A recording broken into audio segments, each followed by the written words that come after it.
दोस्तों, सोना समय में पीछे देख सकता है। कैसे? जो सोना हमें धरती पे मिलता है वो सोना धरती का नहीं है, तो धरती का सोना कहाँ गया? और जो सोना हमें धरती पे मिलता है वो धरती पे आया कैसे? और इस पूरे प्रोसेस में डार्क मैटर का क्या रोल है? दोस्तों, मैं हूं तुम्हारा mentor friend Manish Purohit, I am a former scientist, और आज हम बात करने वाले हैं सोने के बारे में। सोना, गोल्ड, जिसका सिंबल है AU, बिल्कुल उसी की बात करने वाले हैं। तो सोना हमें धरती पर मिलना चाहिए था, जब अर्थ बनी थी वो हमें नहीं मिल सकता, क्योंकि जब सारा का सारा आयरन धरती के कोर की साइड चल पड़ा था तो वो अपने साथ सारे प्रेशियस मेटल्स को ले गया था। यानी हम कितनी भी माइनिंग करें हमें वो सोना नहीं मिल सकता, वो प्रेशियस मेटल्स नहीं मिल सकते जो जब धरती बनी थी, जब अर्थ बनी थी तो उसके साथ वहां आ गए थे। लेकिन ये है कितना? तो अगर हम कैसे भी करके कोर तक पहुंच जाएं और वहां से सारा सोना निकाल के ले आए, सारे प्रेशियस मेटल्स निकाल के ले आए, तो ये माना जाता है कि इतने सारे प्रेशियस मेटल्स वहां पर हैं अर्थ की कोर में कि पूरी धरती के ऊपर 4 मीटर मोटी थिक लेयर बन सकती है उन प्रेशियस मेटल्स की, पूरी धरती कवर हो सकती है। लेकिन वो तो हमारे रीच के ही बाहर है। तो सवाल ये आता है, जो सोना हम पहनते हैं आभूषणों में और जो सोना हम यूज करते हैं सैटेलाइट्स के अंदर, जैसे कि जेम्स वेब स्पेस टेलीस्कोप की मैं बात करूं, तो ये सोना आया कहां से? अगर धरती का सारा सोना कोर में है तो इसी के लिए जब रिसर्च करी गई तो ये पता चला कि ये जो सारा सोना है इसके पीछे हाथ है मीटियोराइट्स और एस्टेरॉइड्स का। माना जाता है कि धरती के बनने के 200 मिलियन साल बाद भारी भरकम billions and billions of tons of asteroidal mass आके धरती पर गिरा था और वो अपने साथ लाया था वो वाला सोना जो हम अभी माइनिंग कर करके निकालते हैं। अगर मैं इसी की बात करूं दोस्तों, तो अभी रिसेंटली नासा का एक मिशन है साइकी मिशन जो है नासा का, उसमें मैं ऑलरेडी वीडियो कर चुका हूं। साइकी मिशन जो है वो साइकी 16 नाम के एक एस्टेरॉइड के लिए जा रहा है। वो वहां जाएगा और वहां पे कुछ रिसर्च की गतिविधियां करेगा। इस चीज के बारे में डिटेल में जानने के लिए तुम इस पर्टिकुलर वीडियो को देख सकते हो, इसका लिंक मैं डिस्क्रिप्शन में भी दे दूंगा।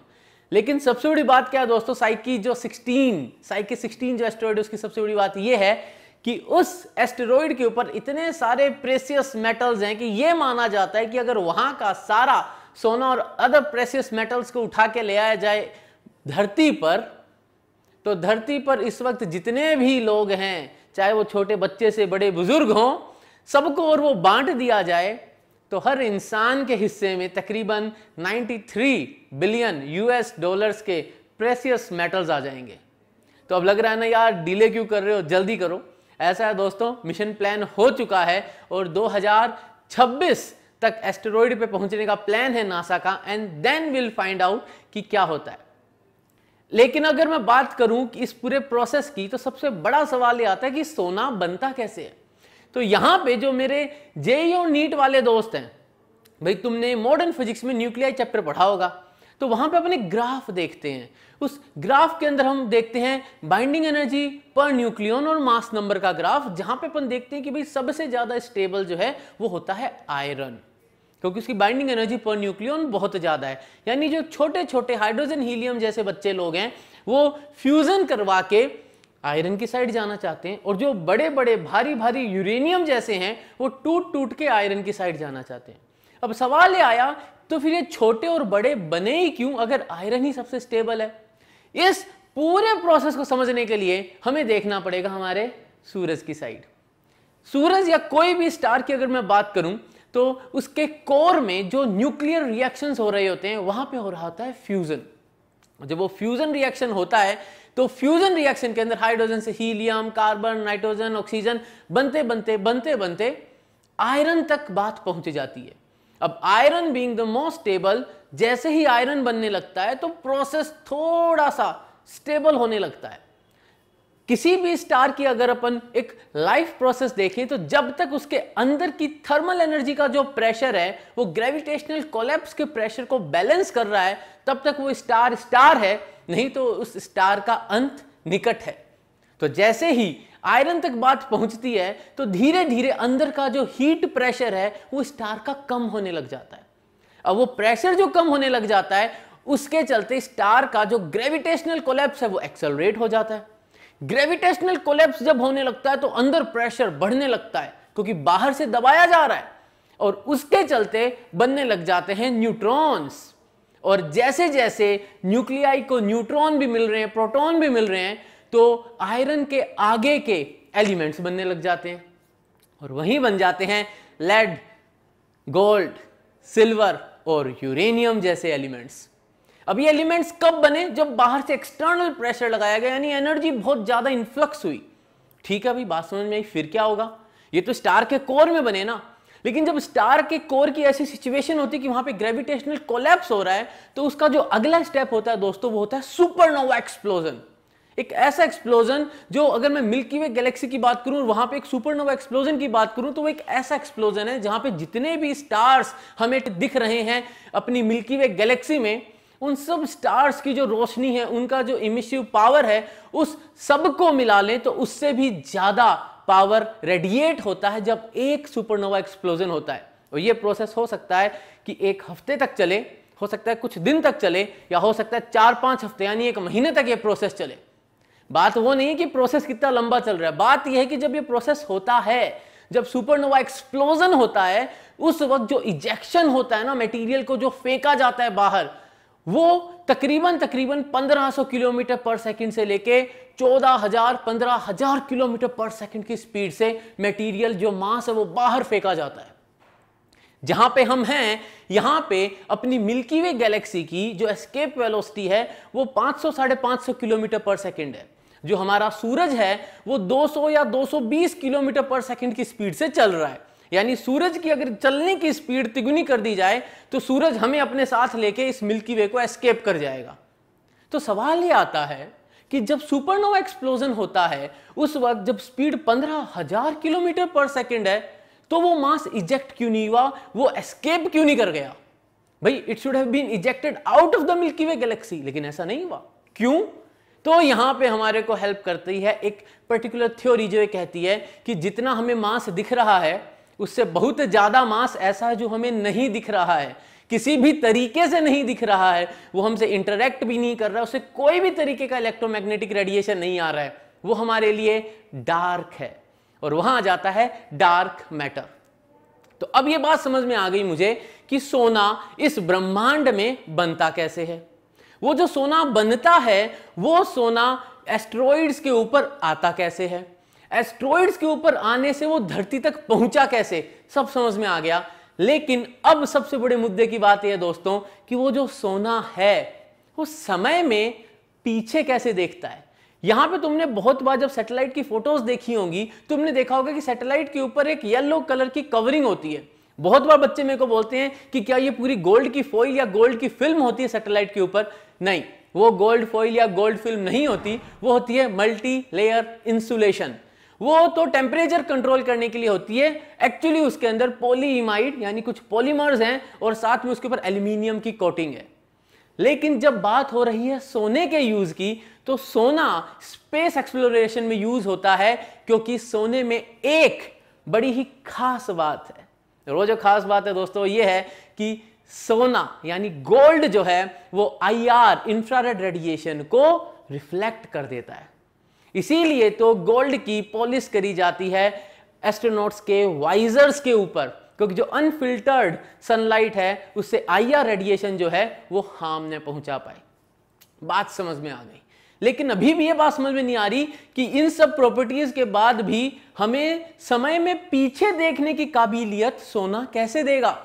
तो दोस्तों ऐसा है, इसके लिए हमें थोड़ा सा बिग बैंग के पास जाना पड़ेगा। जब बिग बैंग हुआ था दोस्तों तो बहुत हाई एनर्जी रेडिएशन निकला था, लेकिन उसके साथ एक और प्रोसेस चालू हुआ था, वो था एक्सपेंशन ऑफ यूनिवर्स। तो बिग बैंग का जो रेडिएशन था, इस यूनिवर्स के एक्सपेंशन के कारण उसकी भी फ्रीक्वेंसी बढ़ने लगी, उसकी भी वेवलेंथ जो है वो बढ़ने लगी। वेवलेंथ बढ़ने का मतलब यह है कि मैं हाई एनर्जी रेडिएशन, जैसे मैं बात करूं यूवी या गामा या एक्सरे की, वो आने लग जाता है हमारे विजिबल, इंफ्रारेड, माइक्रोवेव की साइड। यानी जैसे जैसे यूनिवर्स का एक्सपेंशन हुआ वैसे वैसे जो वेवलेंथ है ये भी स्ट्रेच होती चली गई। तो देखो दोस्तों, इसको समझें तो जब बिग बैंग के टाइम में कोई रेडिएशन निकला होगा, अगर वो रेडिएशन अभी तक एब्जॉर्ब नहीं हुआ और वो अभी भी यूनिवर्स में ट्रेवल कर रहा है, तो वो यूनिवर्स के एक्सपेंशन के कारण उसकी जो वेवलेंथ और फ्रीक्वेंसी वो बदल गई होगी, उसकी वेवलेंथ खिंचकर बड़ी हो गई होगी, क्योंकि स्पेस एक्सपैंड हो गया है। अब यहां पे बात ये आती है कि how we can be so sure कि जो रेडिएशन हमें मिल रहा है वो उस समय का है। तो बात थोड़ी सी हबल की करनी पड़ेगी। जब हबल स्पेस टेलीस्कोप से डीप स्पेस की इमेज निकाली गई तो वहां पे एक ऑब्जर्वेशन ये थी कि भाई हम कुछ साल पीछे जा रहे हैं, हम 7-8 बिलियन साल पीछे जा पा रहे हैं और वहां से हम इमेज निकाल पा रहे हैं, लेकिन उसके बियॉन्ड अगर हम फोटो लेना चाह रहे हैं इंफ्रारेड रीजन के अंदर तो फोटो ब्लर आ रही है। यानी अगर हम थोड़ा सा और पावरफुल एक सेटअप बना दें, जैसे कि जेम्स वेब स्पेस टेलीस्कोप, जिसके ऊपर भी मैं ऑलरेडी 2 वीडियोस कर चुका हूं, दोनों के लिंक यहां भी हैं और डिस्क्रिप्शन में भी मिलेंगे, डिटेल में तुम उनके बारे में भी पढ़ सकते हो। तो अगर मुझे और पावरफुल कोई मशीन बनानी है तो वो मशीन किस रेंज में काम करे, तो हबल स्पेस टेलीस्कोप से एक आइडिया लगा कि अगर हम इंफ्रारेड रेडिएशन के अंदर ऑब्जर्वेशन करेंगे तो हो सकता है कि हम और भी ज्यादा डिटेल्ड इमेज निकाल पाएं। डिटेल्ड का मतलब, अगर मैं बात कर रहा हूं इंफ्रारेड रेडिएशन की, तो अगर कोई हाई एनर्जी फोटोन निकला था बिग बैंग से कुछ 400-500 मिलियन साल बाद, तो वो आज इस वक्त इंफ्रारेड रेडिएशन में हो सकता है। यानी तब उसकी एनर्जी बहुत ज्यादा रही होगी, लेकिन अभी अगर मैं उसको पकड़ूंगा तो वो प्रोबेबली इंफ्रारेड रेडिएशन की रेंज में होगा। यानी मुझे एक ऐसा मटेरियल चाहिए जो खूब सारी इंफ्रारेड रेडिएशन को पकड़े, रिफ्लेक्ट करे और मेरे सेंसर पे डाल दे। वहां पे काम आता है हमारा गोल्ड। तो जेम्स वेब स्पेस टेलीस्कोप का जो मिरर है, जो प्राइमरी मिरर है दोस्तों, उसके ऊपर गोल्ड की कोटिंग है, गोल्ड की पॉलिश है। वो जो गोल्ड की कोटिंग है उसका एक जो सबसे बड़ा रोल है वो यही है कि वो जो डीप स्पेस से इंफ्रारेड रेडिएशन आ रहे हैं, वो जो बताने वाले हैं कि पहला स्टार जब बना था तो क्या हुआ था, या पहली गैलेक्सी जब बनी थी तो क्या हुआ था, उन सारी इंफॉर्मेशन को लेके जो आईआर रेडिएशन आ रहे हैं वो उनको गैदर करेगा और रिफ्लेक्ट कर देगा सेकेंडरी मिरर पे। वहां से वो जाएगा कंप्यूटर प्रोसेस के थ्रू और हमें मिलेगी images. And the best part is, बहुत जल्दी ही हम उन इमेजेस को एक्सपेक्ट भी कर सकते हैं, क्योंकि James Webb space telescope launch भी हो गया है, वो अपनी ऑर्बिट में पहुंच भी गया है और अब उसने अपने ऑपरेशंस चालू भी कर दिए हैं। अब ये जो सारी बातें हैं दोस्तों, इसमें एक सवाल तुम्हारे मन में आ सकता है कि इंफ्रारेड रेडिएशन तो और भी हो सकता है ना भाई, सूरज भी तो इतना गर्म है, हम तो सूरज की भी तो इंफ्रारेड रेडिएशन से डिस्टर्ब हो सकते हैं, अर्थ का भी तो इंफ्रारेड रेडिएशन आ सकता है, चांद भी तो सूरज की रोशनी रिफ्लेक्ट करता है। बिल्कुल सही सोच रहे हो दोस्तों, तुम एकदम एग्जैक्टली एनालिटिकल, तुम वैज्ञानिक के तरीके से सोच रहे हो अगर तुम ये सब सोच रहे हो तो। लेकिन इसका भी इलाज कर डाला वैज्ञानिकों ने। उनने क्या किया, जो अर्थ मून सन वाला सेटअप है उसके आईआर रेडिएशन को ब्लॉक करने के लिए एक पतंग के जैसी बहुत बड़ी हीट शील्ड बना दी, जो इस पूरे आईआर रेडिएशन को एक साइड रोक देगी और जो मिरर है उसको जस्ट उसके अपोजिट साइड, यानी इधर अगर अर्थ सन मून इधर है तो हमने हमारे जेम्स वेब स्पेस टेलीस्कोप को रखा L2 पॉइंट पे, जो तकरीबन धरती से 15 लाख किलोमीटर दूर है, वहां पे उसको रखा है और वो देख रहा है डीप स्पेस की साइड। पीछे एक हीट शील्ड है जो इनकी इंफ्रारेड रेडिएशन आ रही है सन अर्थ मून की, उसको ब्लॉक कर देगा। सो दोस्तों, इसका मतलब यह है जो सोना है उसमें सही में काबिलियत है जो हमें बता पाएगा कि सबसे पहला स्टार कैसे बना था, सबसे पहले गैलेक्सी कैसे बनी थी। और सबसे बड़ी बात है दोस्तों, वो जो सोना हम यूज कर रहे हैं सब पढ़ने के लिए, वो हमारा नहीं है, वो किसी और एस्टेरॉइड का है। और अगर नासा का साइकी मिशन सक्सेसफुली पहुंच जाता है साइकी 16 पे, तो हो सकता है कि हर इंसान के पास 93 बिलियन US डॉलर्स की वर्थ का प्रेशियस मेटल्स का भंडार हो। तो दोस्तों, अगर वीडियो पसंद आया हो तो लाइक करो, शेयर करो, सब्सक्राइब करो, अपने दोस्तों में को भी दिखाओ, सबको बताओ इस चैनल के बारे में। We need to go big and I need your support for that दोस्तों। साथ ही मैंने डिस्क्रिप्शन में कुछ लिंक्स दिए हैं जो मेरे दूसरे सोशल मीडिया के लिंक्स हैं, ट्विटर का लिंक है, इंस्टाग्राम का लिंक है, जरूर से फॉलो कर लेना। कुछ नए चैनल्स भी हैं, उनको भी सब्सक्राइब कर लेना। मिलेंगे अगले वीडियो में दोस्तों, तब तक के लिए जय हिंद।